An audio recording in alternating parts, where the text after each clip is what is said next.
Hi, I'm Carley of Gnarly Carley Gaming, and if you're new to the channel, this is basically a channel where I rant about my life and the games that fill my days, and today I am talking about my experience with The Thing, the board game. The Thing, the board game is not to be confused with The Thing Outpost 31, which is another board game with the same movie theme, but a different game experience.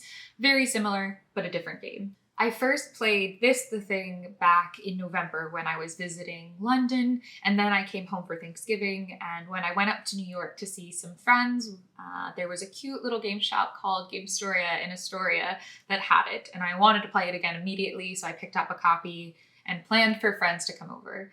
It's a game that works really well with big groups, so I really wanted to have 6 to 8 players to play, and so I scheduled for it to basically be a Hanukkah party mixed with playing The Thing. I called it It's Just a Little Hanukkah Thing, and it basically made for an adorable excuse to have a really obnoxious invitation to a party. But yeah, it was a way in which I could bring friends together for the holiday, but also play a game that I had really, really wanted to play. So I spent the day before making latkes with my mother, which was a bunch of fun, and then made brisket and themed cocktails and had everybody over for a day of social deduction and thing fuckery. So in The Thing, all players are different characters from the movie, and they're all at the outpost, and one of them has secretly turned into a thing. At the beginning of the game, you'll all pull out of a bag, and if you have a cute little dog token, you're a human, and if you pull an alien out of it, you are the thing.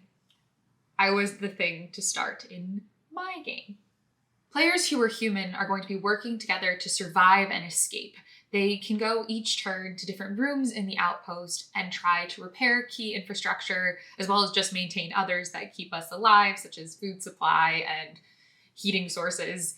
And they were going to be striving to kind of sort out who the thing is and escape without the thing.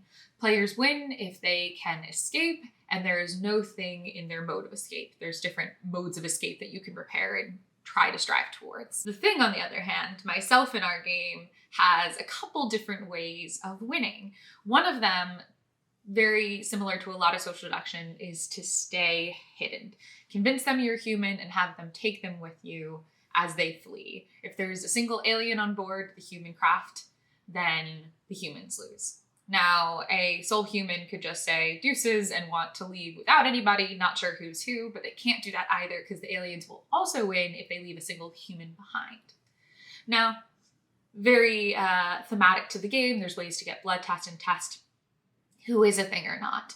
So as a thing, I'll also be trying to foil those efforts, sabotage missions by throwing the wrong actions into play, those kind of things. But there's another way that the aliens can take down the humans, and that is through direct and loud sabotage. One of the reasons I really like this version of the Thing game is if you are outed evil, if you are found out to be a thing, you're not screwed out of playing. There's other versions of thing-based games where essentially if they figure out who you are, they can tie you to a couch and you really can't do anything for the rest of the game till they win.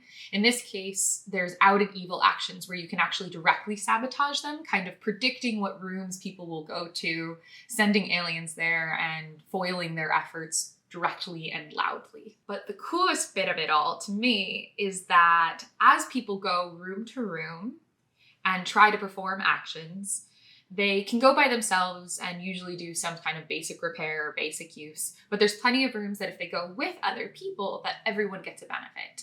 So if there's someone else in your room who hasn't activated yet, who hasn't taken their action, and you take an action, you can actually take like a double action or a triple if there's 2 other people there. And so you're incentivized, and sometimes you have to, if you want to survive, go with other people in order to repair infrastructure and do those kind of things, take that risk.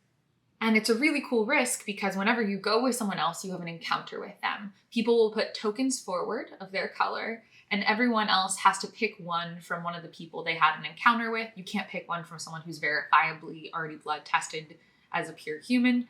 And so you have an interaction. A human will have 2 human tokens, and a thing will have a thing and a human token and another human token. So they can put forward just human if they want, or they can put forward human and the thing. And in this way, if someone else pulls the thing's thing token, then they actually turn into a thing too. So the thing can spread from person to person. This is key in the game because as a thing, you can play this in so many ways. You can stay hidden by yourself. You can try to turn someone. You can just become an outed evil and wreak havoc. It's a lot of fun. And it's surprisingly well balanced the entire time. So now on to my experiences with the game. My first experience of this game was very intense. The thing stayed hidden for a while and we weren't able to do blood tests to really confirm. More people, in order to stay alive, had to interact with each other. So we were all just so suspicious of so many people. You kind of see who's continuously interacting with each other and you're like, okay, maybe you guys are threats or you're threats. And I was a human, at least to start the game. And so it was a really, really intense game the whole way through, down to the wire when we were letting people on. They actually were really suspicious of me. And so it was just very unclear if we were going to get the full human team. I think most of the table did not know if we were going to make it at the end just because we couldn't identify the things. This last time, during my Hanukkah party, it was the pure opposite experience. I was the thing to start, and in the first interaction, we had infrastructures failing and we needed to attend to them. The best way to do it quickly was to send at least 2 teams of 2. And so me and my cousin AJ went to do something, and I immediately was like, I'm gonna get another baddie on my team. So I put forward a thing and a human token, and he happened to take my thing token. So I turned him immediately, which made him very sad and me very happy. But that was very shortly lived because they were also successfully able to get a blood test that turn and tested AJ.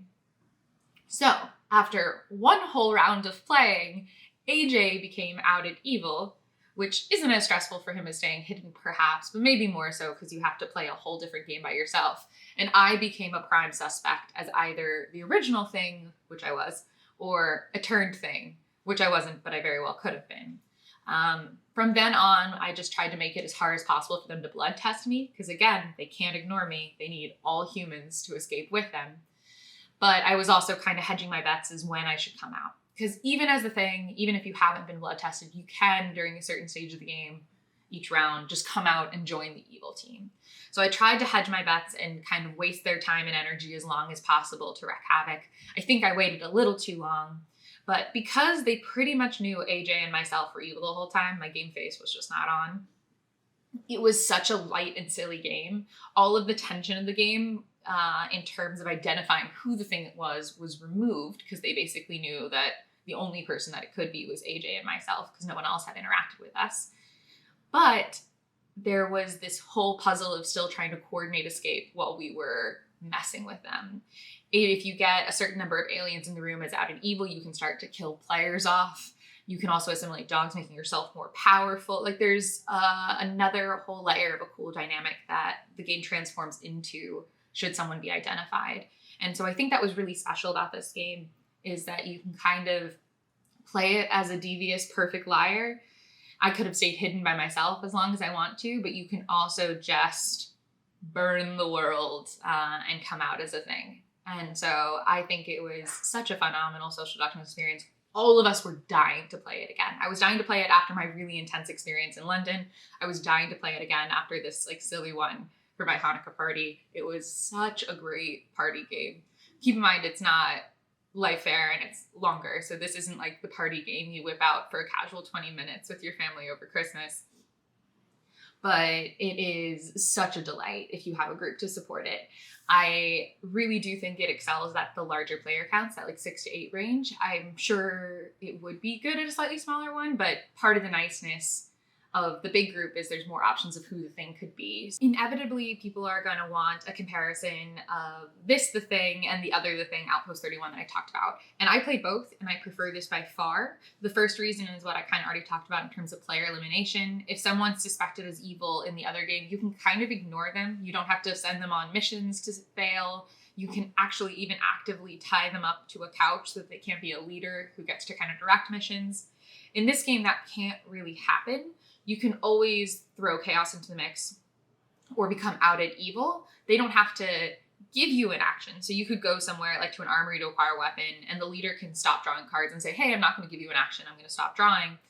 but they can't really stop you from doing things like going places. When it came down to the wire in our last game, when I was really deciding if I wanted to come out or not, my last ditch effort before coming out was to go into a room with another player.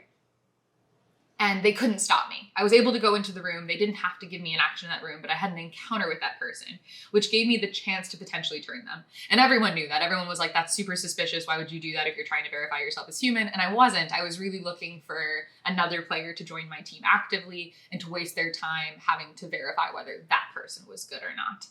And so it didn't work out for me. They ended up not picking my theme token on a 50% chance, but I always feel like I had initiative even when I was the most suspicious person in the world.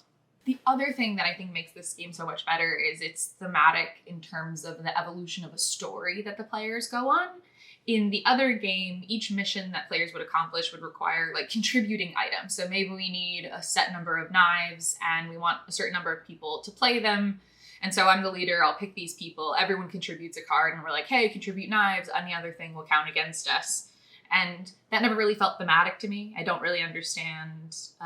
It was fun and it still had a social deduction element of like who played the bad card and why and did they have to. But it really didn't feel like a story evolving. Whereas in this one, you're going to fix things that you'll then use to escape.